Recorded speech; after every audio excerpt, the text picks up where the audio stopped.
Before the last moment of life, there is always a second last. A moment people ignore, a pause they rush past, a question they drown in noise. Look around. Confusion feels normal. Corruption feels expected. Everyone is living, few are thinking. But that second last moment is where everything can still change. Here, we don't shout answers. We sit with the questions.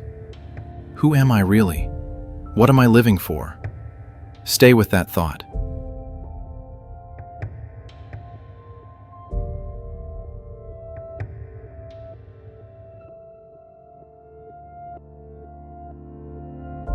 Now let us take a step further.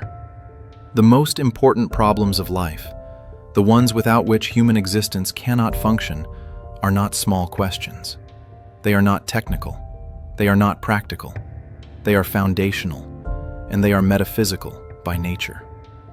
Their answers are not written across the sky. They are not stamped onto the earth.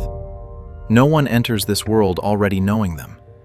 That is why, throughout history, human beings have never agreed on a single answer.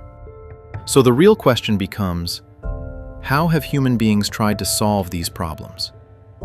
When we look honestly, only three paths appear. Only three. First, some rely entirely on the senses. They believe only what can be seen, measured, touched. Second, others accept the senses, but then add speculation, philosophy, assumption, human reasoning stretched to its limits.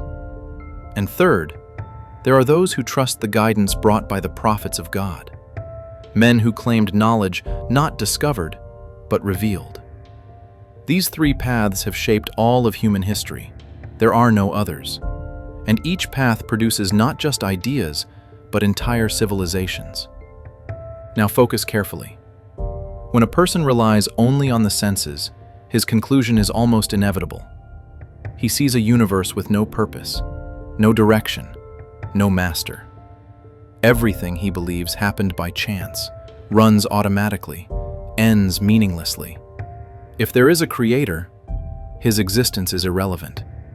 Man, then, is nothing more than an animal, accidentally born, briefly alive, surrounded by resources.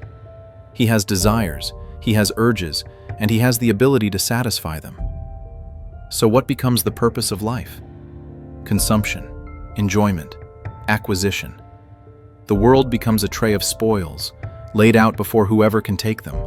No accountability above him, no higher authority, no revealed guidance. He makes his own laws, defines his own morality, answers only to himself or to other men stronger than him. This world is the only life, so right and wrong are judged only by results here.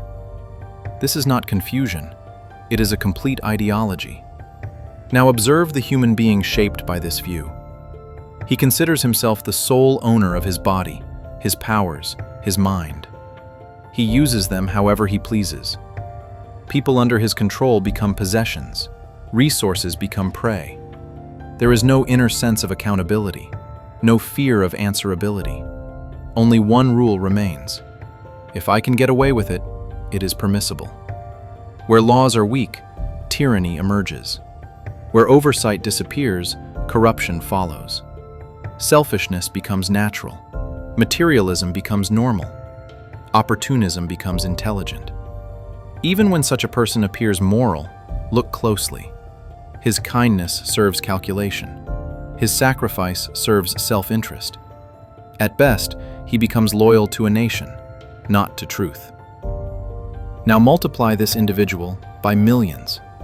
What kind of society emerges?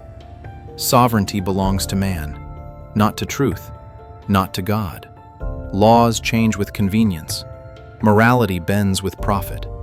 Power rises to the ruthless, the clever, the strong. Might is right becomes policy. Culture follows desire. Art celebrates exposure.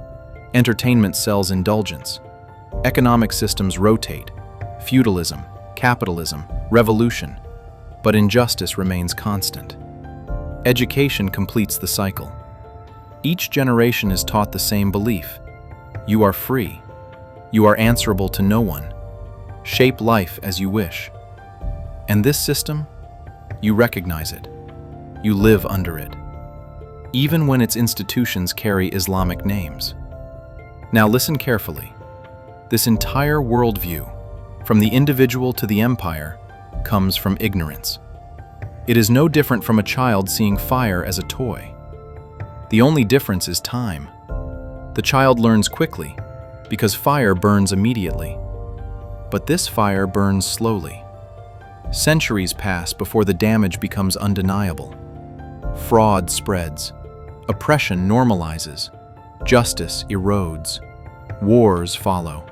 Empires invade. Human dignity collapses. And still, the worldview remains unquestioned. But truth is simple. If a belief produces destruction at every level, it cannot be based on real knowledge. Its foundation is false. So this is no longer theory. We've seen what this way of thinking does to people, to societies, to the world we're living in. The only question left is this: what changes when man stops inventing answers and starts listening to truth? Let's take that step.